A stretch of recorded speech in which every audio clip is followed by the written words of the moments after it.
Welcome to our web exclusive. I'm Mike Montecalvo, along with Eyewitness News analyst Lieutenant General Reginald Centracchio. We'll talk about a Marine sergeant who has been discharged for criticizing President Obama on Facebook. We'll also talk about 3 Marines who are in trouble from the U.S. Embassy in Brazil. But first, General, something close to home that's generating a lot of activity is the latest developments on a move to remove a cross and World War I monument from in front of the fire station in Woonsocket. It's their main fire station. A group says it violates the separation of church and state. The mayor has called their move ridiculous, and he's calling them knuckleheads, that the city does not have the money to fight this. So it's a similar situation for the Cranston prayer banner. What were your thoughts when you found out they wanted this removed off of public property? Well, first of all, I think the mayor is being very kind by using the term knucklehead. I use something a little bit stronger. This, as far as I am concerned, is the line in the sand. This monument has been up there since well after World War I. What it does is it recognizes and appreciates all of our veterans who in fact made the ultimate sacrifice in many cases, but certainly the service to this country. This cannot be allowed to happen. This is who we are. This is America. It was based upon a Judeo-Christian belief.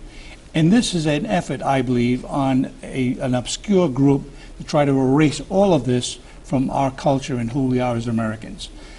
I feel very strongly that this is the time when all of our veterans presently living, and the families of those that have passed on, those serving in uniform, our police officers, our firefighters, have got to make a stand.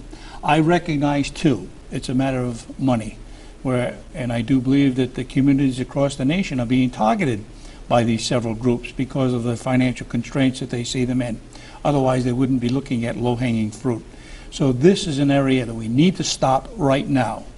All right, it's the Wisconsin-based Freedom from Religion. They're calling for the city of Woonsocket to remove this monument that has a big cross. They're also, and this is kind of getting swept under the rug, they also want the fireman's prayer to be taken down from the firefighters' website. It does start with "When duty calls me, O Lord," and ends with "Amen." The firefighters have refused to take it off their website, so it's a target across the board. It's not just the military that's being targeted here. So does it come down to a religious issue, or are they, in your opinion, just trying to make trouble? I think they're just trying to make trouble. You know, they can pick anything across this nation and target it. Could be either the preface of a prayer or an alleged prayer, the end of a sentence that perhaps has "Amen." In this particular case on the web, and they have a firefighter looking down with an angel above it. I mean, this is what we believe. This is what the firefighters believe. Who anywhere in this world has any authority whatsoever to be offended by it? Well, if they're offended by it, don't look at it, go to some other country. That's the way I feel. You know, they need to serve some time in Pakistan, perhaps, before they make a decision as to whether they want to fight this in this country. You know, several months ago you talked about the Cranston prayer banner, and you said that's kind of just the beginning of what's going to happen, and now it's, you know, snowballed to this. What happens with the Veterans Cemetery in Exeter and Arlington National Cemetery? Good point. You know, the Veterans Cemetery is a state entity. It's a public place. Each of those graves have either a cross or a Star of David or some other semblance of some religion that that particular soldier believed in.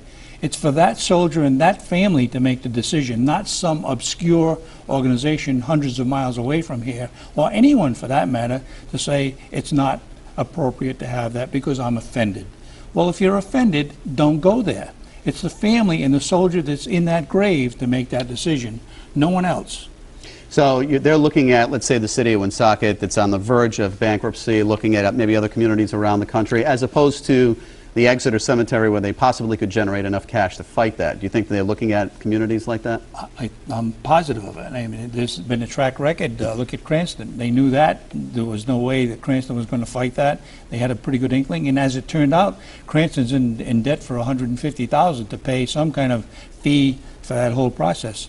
They look at Woonsocket on the verge of perhaps some kind of financial disaster, and you can rest assured that other communities, not only in Rhode Island but across the nation, are being targeted because they are in fact low-hanging fruit as it relates to their financial wellness. Well, the mayor has talked about possibly moving that to private property. You don't want to see that happen? Don't agree with that. That would be caving in. Even someone suggested that someone should buy that plot and privatize it to some entity beyond the city. That's caving in as far as I'm concerned. It's a cross, it's a monument dedicated to the soldiers and other service members that made the ultimate sacrifice during World War I and World War II. That's a time in our past. It's part of our culture, and you can't change that as far as I'm concerned. And if, once again, I keep saying the same thing, but if people are offended by it, they need to go somewhere else. They need to go to another country that they don't have this problem with, and we'll see how fast they come back here.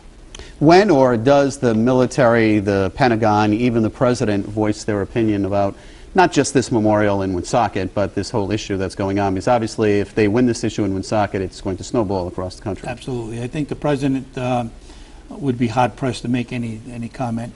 And I'm not being political here, but especially this president, he's way liberal.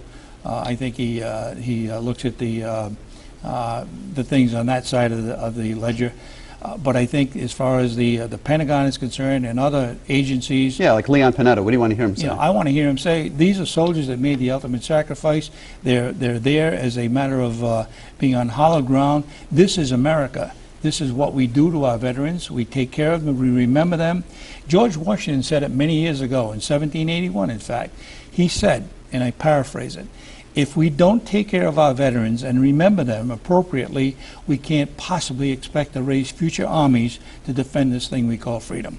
And that's so very true today. Here we are several hundred years later, and it's so very true today. We've got to ensure we take care of our veterans and what they believe in, not what somebody else believes in. Well, I know you're planning a rally sometime next week to support keeping that there. Correct. I hope we'll be able to saturate that monument by having our veterans there, their families there.